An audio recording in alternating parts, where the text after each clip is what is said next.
Era un martes común de octubre cuando Adrian Wallace despertó a las 5 de la mañana, como siempre había hecho durante 15 años de carrera militar. El despertador ni siquiera necesitaba sonar. Su cuerpo ya estaba condicionado a despertar incluso antes de que sonara la alarma. A los 42 años llevaba en el pecho condecoraciones que pocos hombres lograban ostentar. Medalla de Servicio de Defensa Nacional, Medalla de Campaña de Afganistán, Medalla de Servicio Meritorio con 2 hojas de roble. Pero nunca necesitó hablar de eso para ser respetada. Su presencia ya lo decía todo. Esa mañana, mientras se arreglaba el uniforme impecable en el espejo del dormitorio, observó por un momento las pequeñas arrugas que comenzaban a aparecer en las esquinas de los ojos. Marcas de 15 años comandando soldados en situaciones de vida o muerte.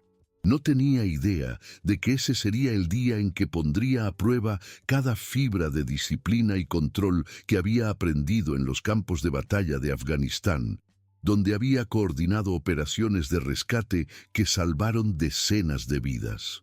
El café estaba listo cuando bajó las escaleras de su casa modesta en Dayton, una residencia sencilla que había elegido intencionalmente. Nunca quiso ostentar. Siempre prefirió invertir en la educación de sus hijos. El día comenzó normal en la base aérea Wright-Patterson, donde Adrian comandaba un batallón de 300 soldados con la misma precisión quirúrgica con que un maestro dirige una sinfonía. Cada decisión suya era calculada. Cada orden dada con la autoridad silenciosa de quien ganó respeto en el campo de batalla, no en salas de reuniones. Tenía una reunión importante en Toledo, a 2 horas de distancia, sobre el nuevo programa de entrenamiento antiterrorista que ella misma había desarrollado tras sus experiencias en Medio Oriente. Era el tipo de responsabilidad que la hacía despertar motivada, sabiendo que su trabajo no solo formaba mejores soldados, sino que literalmente salvaba vidas americanas en futuras misiones. La reunión en Toledo salió mejor de lo esperado. Los superiores del Comando Central no solo aprobaron su proyecto por unanimidad, sino que solicitaron que presentara el programa en otras bases del país. Adrian salió de la oficina con esa sensación rara de deber cumplido que solo quien dedica la vida al servicio público conoce, cargando en la carpeta los documentos que representaban meses de trabajo arduo y noches en vela. Eran casi las 10 de la noche cuando entró en el SUV militar, un Ford Expedition negro con placas gubernamentales que usaba para viajes oficiales. El vehículo estaba impecable, como todo en la vida de Adrian. Había verificado los neumáticos, los fluidos e incluso la documentación antes de partir por la mañana. Encendió el GPS para volver a casa y ajustó el asiento en la posición exacta que prefería para conducir largas distancias. La carretera estaba vacía, solo algunas luces de postes cortando la oscuridad de un martes cualquiera en el interior de Ohio. Pocas personas transitaban a esa hora, solo algunos camioneros y trabajadores regresando a casa después de turnos nocturnos. Adrian conducía con el cuidado meticuloso que aplicaba a todo en la vida, respetando cada límite de velocidad, manteniendo distancia segura de otros vehículos, escuchando un podcast sobre liderazgo militar que una colega había recomendado. Siempre fue así, meticulosa, responsable, el tipo de persona que nunca daba motivo para cuestionamientos o críticas.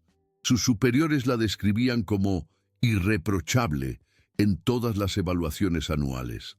Por eso, cuando vio las luces azules y rojas reflejándose en el retrovisor, cortando la oscuridad de la noche como cuchillas de neón, su primer pensamiento fue genuina confusión. Adrian verificó instintivamente el velocímetro digital en el tablero, 55 mph, en una zona claramente señalizada de 60 mph. Sus ojos entrenados recorrieron rápidamente el interior del vehículo. Todo estaba en orden. Documentación en la carpeta al lado del asiento. teléfono militar en el soporte reglamentario, incluso el cinturón de seguridad ajustado correctamente. No había absolutamente nada irregular. Aún así, siguiendo el protocolo que enseñaba a sus soldados, señalizó con calma y se orilló en el acotamiento de la autopista estatal 23, manteniendo las luces de emergencia parpadeando conforme determinaba el manual de tránsito militar. Mientras esperaba que el policía se acercara, Adrien repasó mentalmente cada minuto del viaje. No había bebido alcohol, no había usado el teléfono mientras conducía, no había cometido ninguna infracción. Su mente analítica, entrenada para identificar amenazas y evaluar riesgos en zona de combate, comenzó a procesar la situación con la misma frialdad con que evaluaba operaciones militares. Por el retrovisor, observó a un hombre corpulento salir del vehículo policial. Caminaba con esa arrogancia característica de quien está acostumbrado a ser obedecido sin cuestionamientos. Era el sargento Daniel Mercer, aunque ella aún no supiera el nombre del hombre que estaba a punto de cometer el mayor error de su carrera de 15 años en la policía de Toledo. Mercer tenía 38 años, casado, 2 hijos y un historial que sus víctimas anteriores desconocían. 7 quejas internas por uso excesivo de fuerza, todas archivadas o silenciadas por el sistema que protegía a policías problemáticos. Se acercó al sub con la postura de quien ya había decidido que esa sería una parada más de rutina donde ejercería su autoridad sin contestación. Adrien bajó la ventana completamente, mantuvo las manos visibles en el volante conforme al protocolo de seguridad y esperó. Lo que no esperaba era el tono irrespetuoso que estaba a punto de escuchar. «Documentos», fue la primera palabra que Mercer pronunció, sin saludo, sin explicación para el abordaje, sin siquiera hacer contacto visual directo. Su tono cargaba esa autoridad artificial que hombres inseguros usan cuando se sienten protegidos por una placa. Adrien, con la educación militar que la distinguía, respondió calmadamente. «Buenas noches, oficial. ¿Puedo saber el motivo de la parada?» Era una pregunta legítima, hecha con respeto, pero que inmediatamente irritó a Mercer. No estaba acostumbrado a ser cuestionado, especialmente por mujeres, y mucho menos por mujeres negras conduciendo vehículos caros en horarios tardíos. «Yo hago las preguntas aquí», replicó, inclinándose para observar el interior del vehículo con ojos investigativos que buscaban cualquier pretexto para escalación. «¿Este carro es suyo?»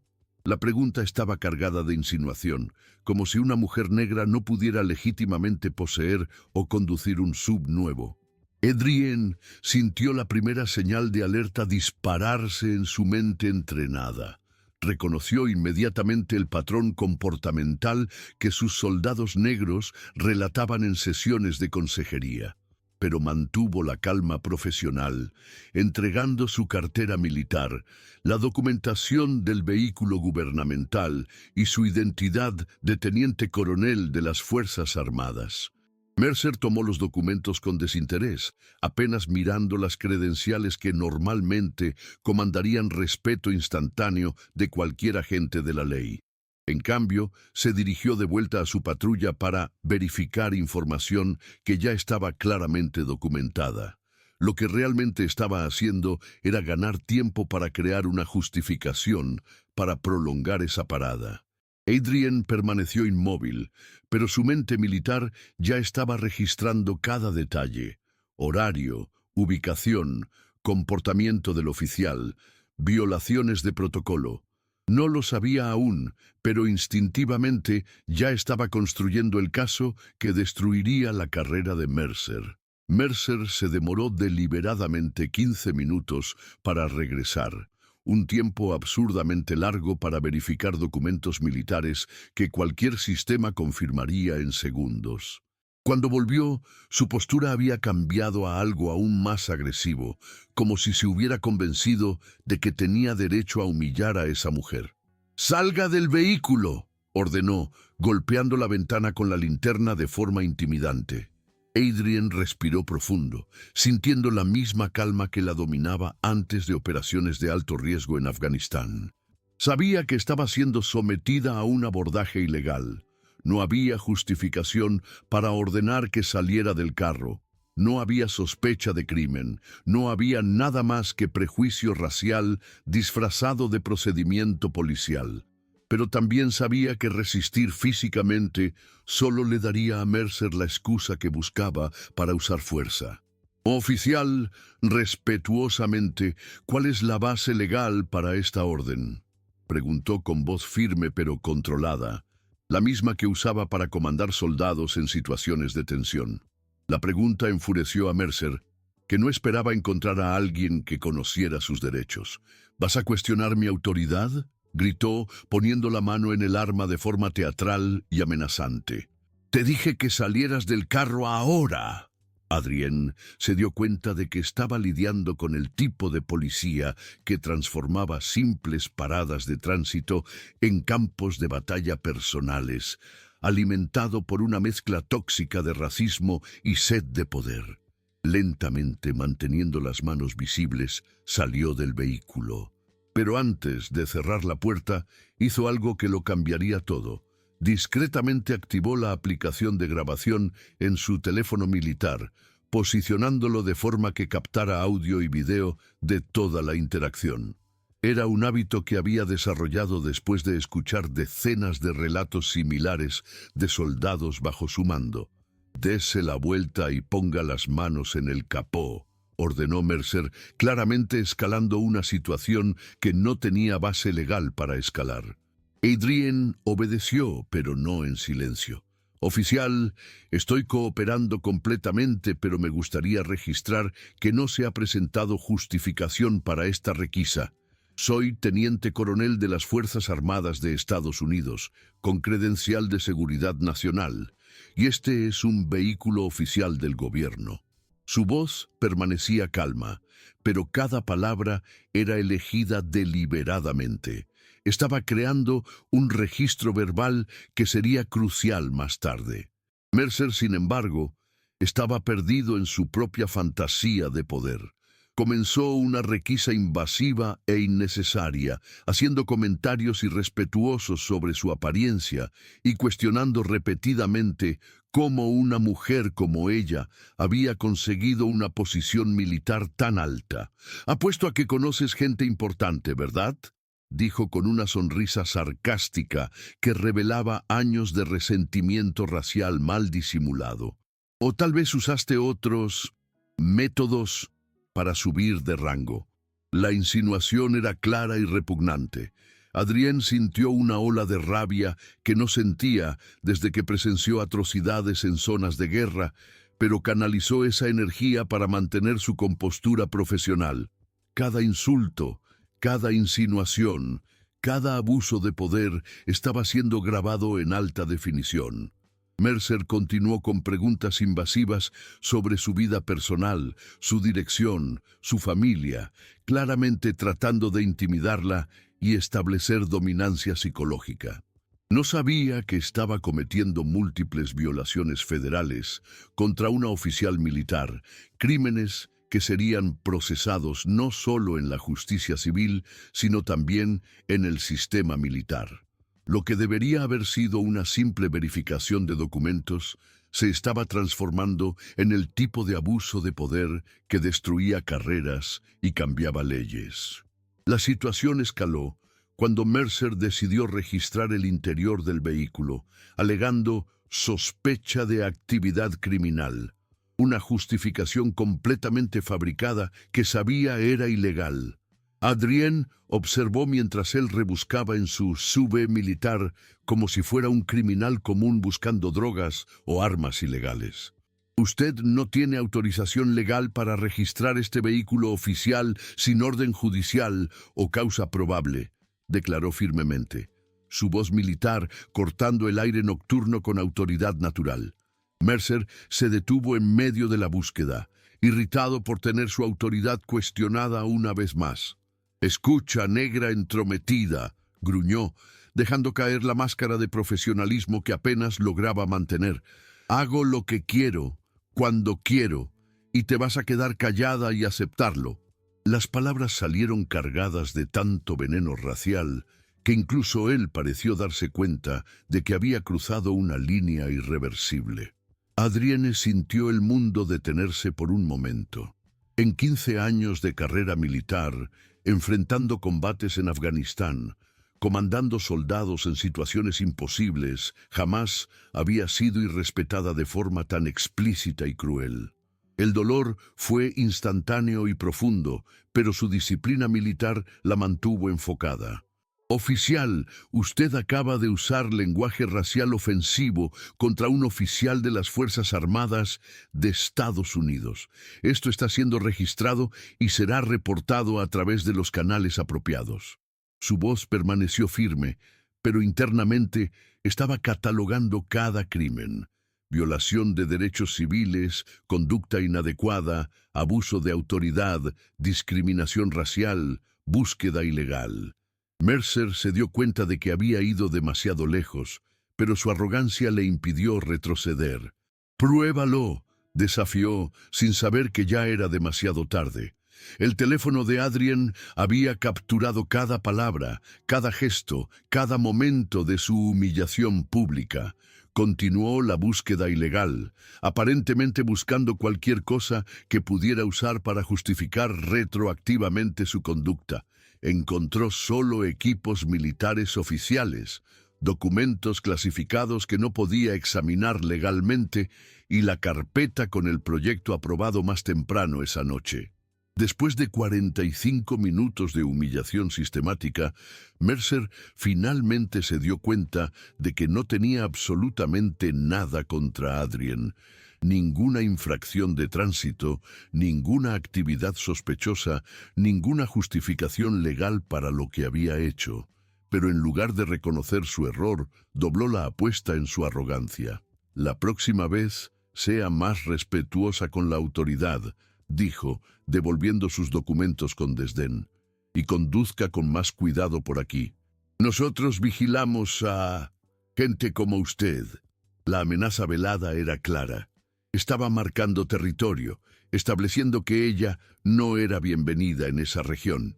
Adrienne tomó sus documentos en silencio, manteniendo contacto visual directo con Mercer. En ese momento, él vio algo en sus ojos que le hizo sentir un escalofrío de preocupación. No era miedo o sumisión, sino la determinación fría de alguien que acababa de ser fatalmente subestimado. «Que tenga buenas noches, oficial», dijo con una cortesía que sonaba casi ominosa. Mercer regresó a su patrulla con la sensación de que había ganado otra batalla de intimidación, sin darse cuenta de que acababa de despertar a un adversario que poseía recursos, conocimiento y conexiones que él ni imaginaba que existían. Adrienne entró en su SUV, cerró la puerta y permaneció sentada por algunos minutos, procesando lo que había ocurrido. Sus manos temblaban ligeramente, no de miedo, sino de una rabia controlada que había aprendido a canalizar constructivamente en situaciones de combate.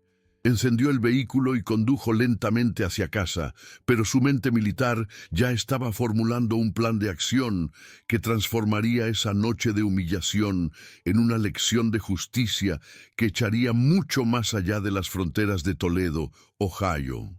Mercer no lo sabía, pero acababa de atacar a la persona equivocada, en el momento equivocado y con las herramientas equivocadas.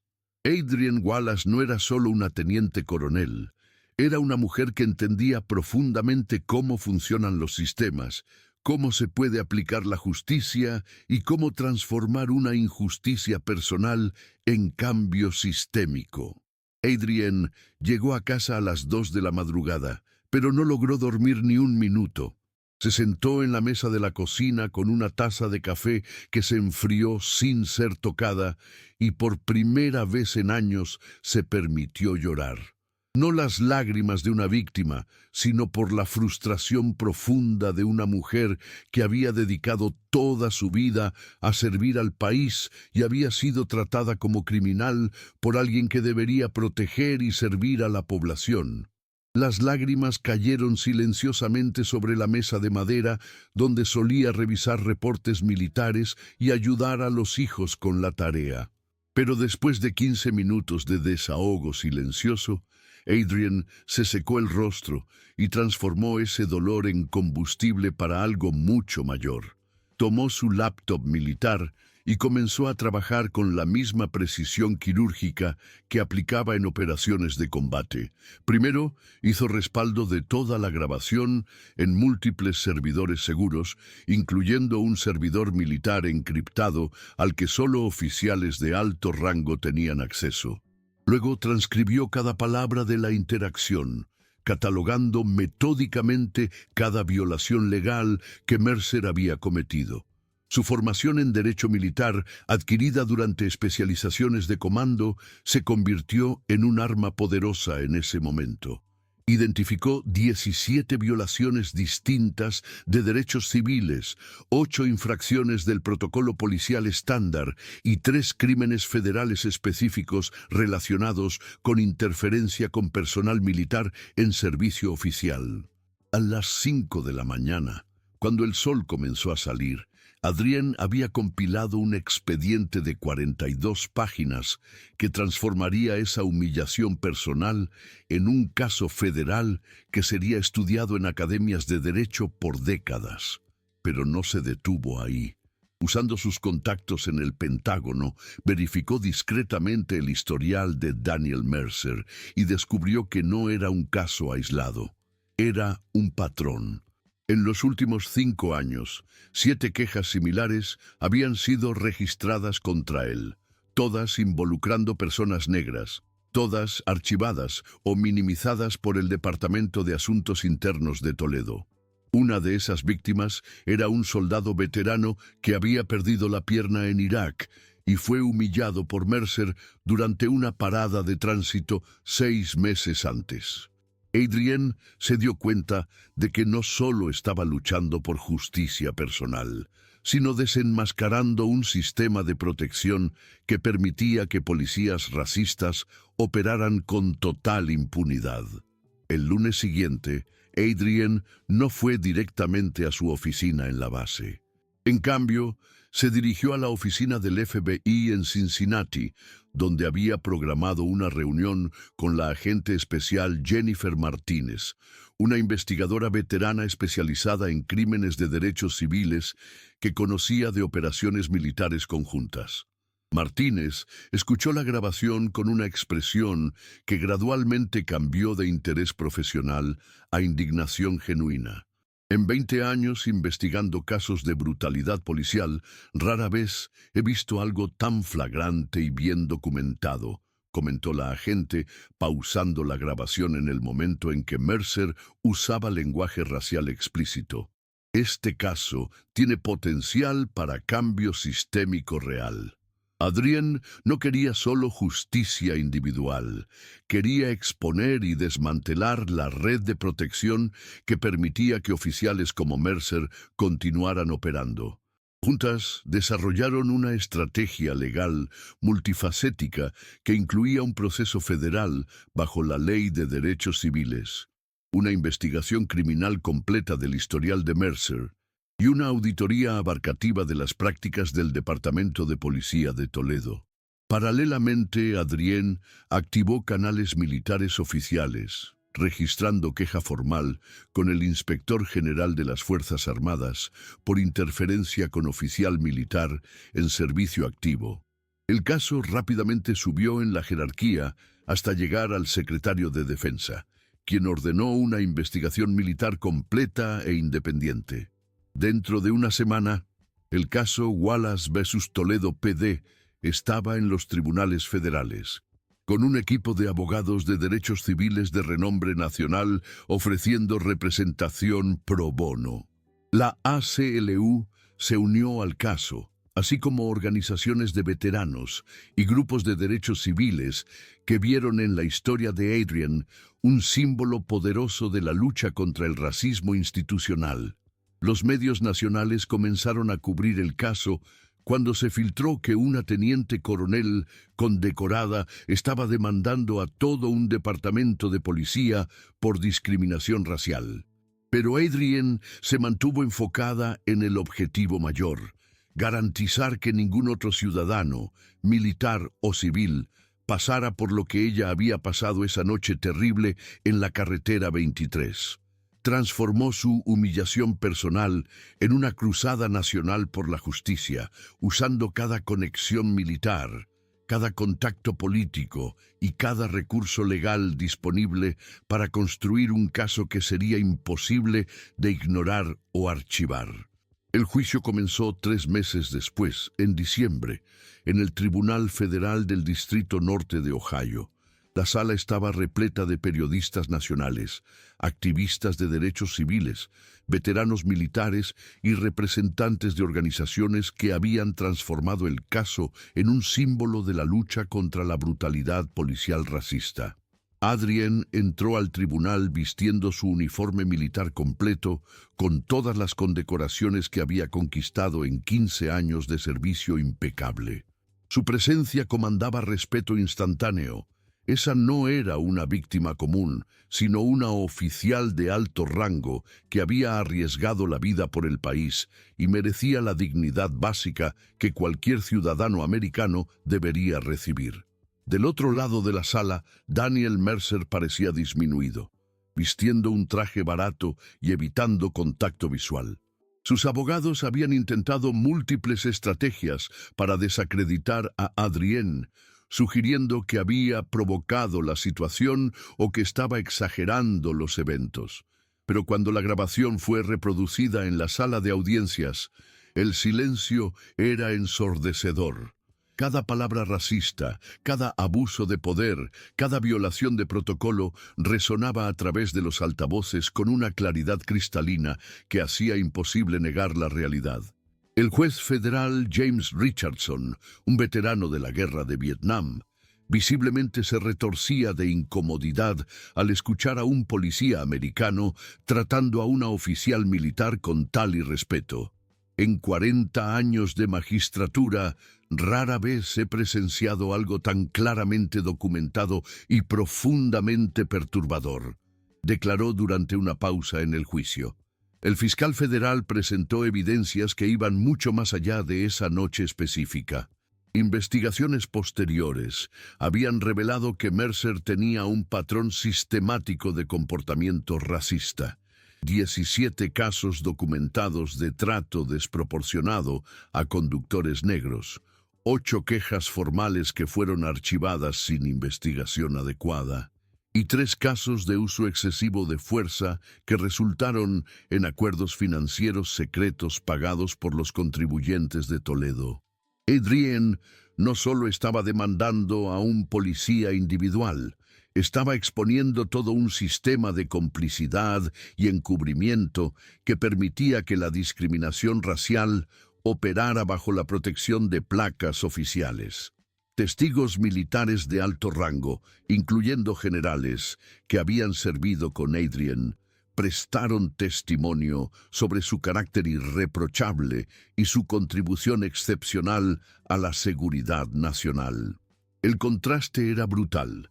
De un lado, una oficial condecorada que había dedicado su vida al servicio público. Del otro, un policía con historial de abusos racistas que había transformado una parada de tránsito rutinaria en una humillación basada puramente en el color de piel.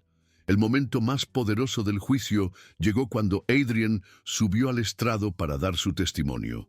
No gritó, no lloró, no apeló a emociones. En cambio, habló con la precisión de un reporte militar, describiendo metódicamente cada momento de esa noche terrible. «Señores del jurado», comenzó, su voz firme resonando a través de la sala silenciosa. «Serví a este país en 3 tours de combate en Afganistán. Vi soldados americanos dar sus vidas para proteger los valores de libertad e igualdad que nuestra Constitución promete a todos los ciudadanos.